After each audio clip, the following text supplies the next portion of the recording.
As a lot of would say, minicamp comes to a close. One thing that was cool today is Ken Norton visited with the team this morning, and as you guys know, that Ken was a part of 3 Super Bowl teams back to back to back. But what he talked about today wasn't about the Super Bowl teams; it was about the lead up to that and what these 40 days are like in between. From the what you would call the end of the minicamp into what the start of that next is. And he talked about that love, that connection, the work. He talked about being some hungry wolves, and knowing that that's where you make the difference, that you will not let one another down. I thought it was such a powerful message by Ken. You can always count on him for that, but it was just his life experience. He saw some similarities of him coming up with this group bonding together, and we had him share that with the team today, so it was excellent. A lot of people would say this is as the end of the off-season program. In a lot of ways, I see it as just our beginning and what we can be about and what we have. I think over the last 2 weeks, I felt this momentum shift. A lot of install had been in, through the first part of the off-season program, and now that those installs are going down, you're seeing the skill and the execution going up, and it's been really exciting to see. So I'm thrilled with the guys. They've really put in the work. We started way back, I think it was April 2nd with the veterans, and then we added the rookies into that group, and they really wanted to find out, the veterans did, are they for real, and how can they help us? And they absolutely answered that challenge in a very big way. So it's a fun group to coach, and so we have family barbecue today, but be glad to open up to you guys some questions. But I wanted to share that about Ken today. I thought it was such a powerful statement about team and connection, and whether it's years ago or today, there's some things about football that's nice to know stays the same. So glad to open up to you guys. Dan, obviously health is such a big deal with these things. How do you kind of feel you guys are physically coming out of this? Yeah, that's number one, top of the pile, to make sure you come out of this as healthy and going into training camp to that space. Good news is a number of the guys that were held out this spring are making good progress. Guys like Johnny Newton and F.A. and others, to make sure they're hitting each mark along the way. So we're hopeful, as we get closer to camp, we'll have a better feel for who's able to really get started right off the bat. But I'm really thrilled with the health of the team today.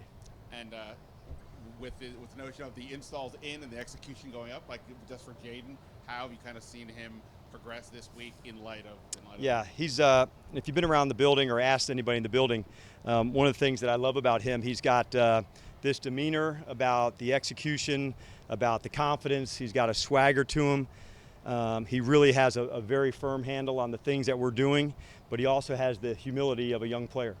And so I thought, what a cool combination to have this presence as an older player, but yet the humility of the new and younger player, knowing that he has a lot to prove. And I thought, well, what a rare and really cool combination that is. And we talked earlier about the quarterback room, what that's like for Marcus in there, and those guys. They've had some similar journeys, and being able to share that, I think, has been really powerful. I know they both enjoy each other's company a lot and spend a lot of time together. So I thought, what a good person for Jayden to be around in Marcus. Marcus has the competitive fire and the humility as well. So there's a kindred spirit, although the age is a little different. There's a lot of similarities with the two of them. Hey Dan, with Jayden, where do you see sometimes where he maybe is a little bit ahead, and other times where it's like, okay, he's still a rookie? I think it's the execution. And the reason I say that is there's not usually I need that call again, I need it again, or you're asking, in the headset to go. So in the huddle, the clear communication, I listen to every call that he makes. And so the IDing of the protection. So I would say he's further along, than you probably should be, but that's probably a, attribute to him as well, to say he was not going to leave, a stone unturned in terms of the execution of it. And that's what we talked about over his next 40 days of the smallest of details again and again and again. And it's where do you see the rookiness, I guess, in him? I'd see the rookiness and all the things that you have to go through for the first time for him and all of his teammates. It was from draft to first rookie camp to OTAs and then 11 on 11. So I can remember when we first did 11 on 11, he came up to me and said, DQ, it's back to real football, because the first 5 or 6 practices, if you guys remember watching, was all 7 on 7.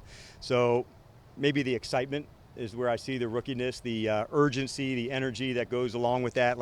how damn excited he is to get going. So I remember like coming after that practice, he was so excited because everybody was there, linemen, the whole thing. And so I'd say maybe that's the rookiness in the very best of ways of just energy for it. Like it's been cool to see the energy of these guys. They found they can work really, really hard and have a really good time together doing it. And that's what I'd hope to see accomplished, and we're certainly seeing that.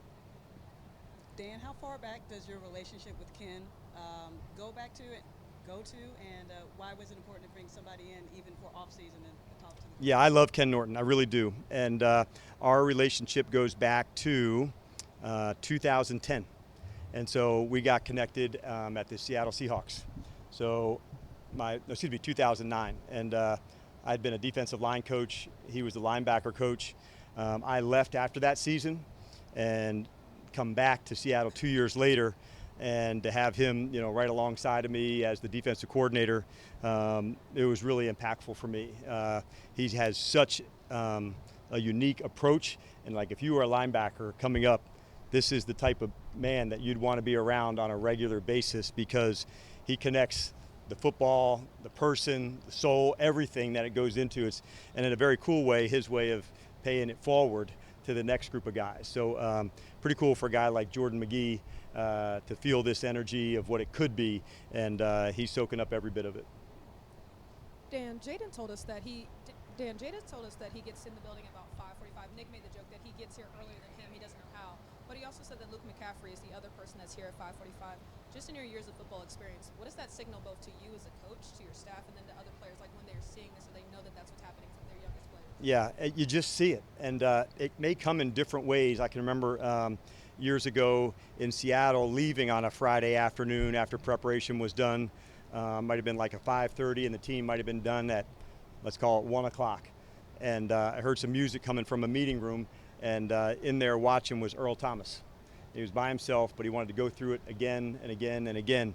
And so I remember moments like that for players who will find their own routine and their own process.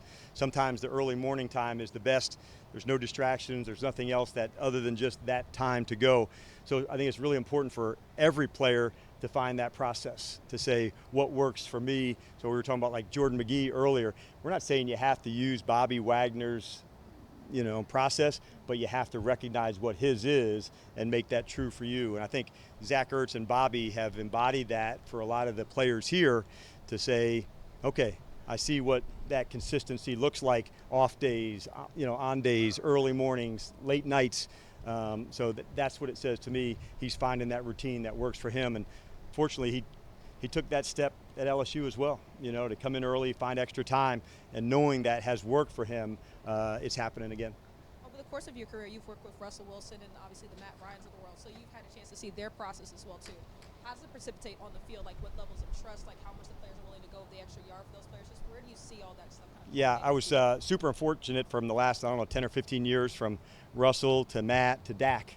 And I would say the best of the best are not only worried about their own performance, but coaching others, what they saw, how it is, the smallest of details. And I certainly saw Matt do that, with the receivers, with the tight end.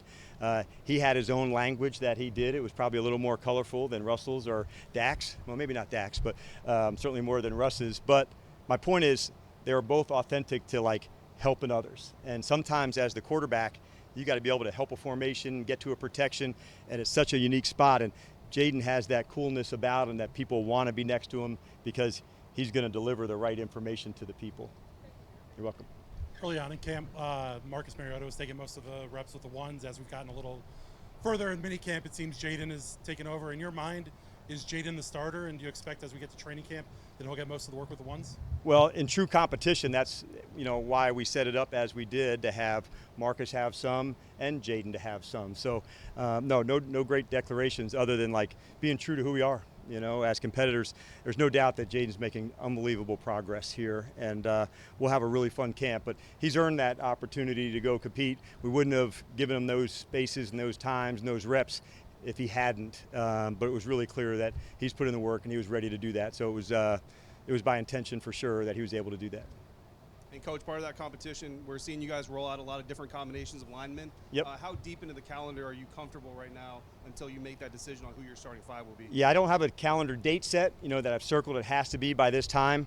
I don't want to, if it's you see it, you do it. And but certainly at the line of scrimmage on both sides, we all owe it to ourselves to take that process all the way through. And fortunately for us, we've planned ahead as we're going into practices. We have some other scrimmages against other teams, so we'll have some opportunities that will be really beneficial for the big guys, and we'll take them all.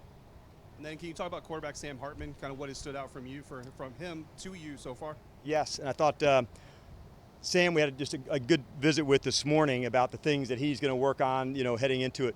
So some of our post-practice stuff has been devoted to the youngest players who may not have got a lot of reps early on. And so for a guy like Sam to know that these reps are coming, I'm going to be ready for those, and he's absolutely ready to deliver on that. So it's been an excellent addition. It was great to hear from a coaching standpoint how some of the veterans have mentored him, not just in the quarterback room, but he wasn't expecting that, and so had heard other stories where it's not as easy for a rookie to connect. And so for guys just to say, come on, let me show you and how to do that, knowing what they would have given almost anything to have somebody do that to them. I love the humility of some of those guys who are the older ones, say, these are my younger brothers, not pledges. And we're here to make them better. Coach, B-Rob and Austin, they both said that there's definitely a competition there, but it's a healthy competition. How much of that is your MO, that let's not make it about trying to take somebody down, but to push each other up? Yeah, and I think that's why you saw some reps also, that you saw them both out there together. And, so it's pretty rare that you have guys with unique stuff and unique talents that are not cookie cutter, same as. And so to have that kind of balance, I think as an offensive play caller and as a head coach, like more things even open up to you because of that. But these are elite competitors, and man, are we fortunate to have them both. Jayden said yesterday, the 6 weeks, quote, off. I'm not going to be off. I'm in football mode. You'll take a little time off. How much can you stay away from the game, or will you? Yeah, I think you have to some. For the players, it does work out a little bit different for the calendars. It's harder for the rookie player because their off season wasn't typical. So their first calendar as a rookie, it's hard. So we do have to find small breaks because the times that we're together, they are intense. And so clear that space and then go back to it. So knowing that in these 40 days or thereabouts, there are certain work-ons, as we're going to call them. How do you put that plan together to make sure when you come back, those things that you said you were going to do to close the gap, you've stood in that gap and you filled it. And so each of them having a specific plan is important for that. It's important for the coaches too, to recharge the battery and make sure as we're coming to camp, we're really ready to give these players our best. And that's what it's all about. Dan, we talked so much about the offense. On the defensive side of the ball, have any of these guys surprised you, really made an impression? Maybe they're able to do more than you were expecting? I think just seeing this collective rise as the whole group, you've heard me talk about ball skills a lot, and they've really put that type of work in to find that. And thinking like an example of that was Quan yesterday to make a fantastic play. Those don't just happen, so you have to put the work in, to create takeaways, also the catching in those moments. So that alone I've been impressed by, from where I saw us at the early part of the off-season program to where we're at now. I feel some identity coming along with the group, and Joe's done a really fantastic job, him along with the assistants, of helping support that identity. We're going to have a pretty deep crew, and Adam and I are going to have some really tough decisions from rosters months from now based on the work that the guys are putting in. You've always kind of used versatile players in different spots. Has anybody emerged where you look like, all right, that guy can be a linebacker, he can also be a pass rusher, maybe he can help us on tight end coverage, all those sorts of things? I would say some of what I was hoping to see, I did, and maybe that's with Chin. I would say it's been good to see Martin, some down in the box, but some as a middle field safety. Luvu, although I knew that was a part of his game, I'd say it was probably even stronger than I thought. So those would be some, that jump out to me. And then on the offensive side, we've worked, some receivers who could move into the backfield and vice versa. So, yeah, it's an ongoing process, but sometimes you just try it, take a look, and not. Same thing with the kick return. What have these last couple of months been like for you? You've been back in the head coach seat. is this job is what you expected, and what fires you up? Because we watch you and you're engaged, you're with the drills. It seems like you're just so happy to be back in a sense. Yeah, I would say one, I love having this chance with this group, and I think early on, when Josh and Adam decision to bring me here, what I was also looking for from them, and support and partnership, that went all the way through the coaching staff. So I got a chance to bond with the coaches prior to bonding with the players. And so it made me happy that one of our Bill Walsh fellows had said, man, you would have thought you guys would have been together for some years, not for some months. And so that doesn't happen, just on accident. So I would say, man, I love the coaching staff and getting to coach and be involved. And so that's probably been the first part. And then the second part over maybe the month, I would say, 2 weeks, 3 weeks, a month, like I felt this tide start to roll with some momentum about the improvement.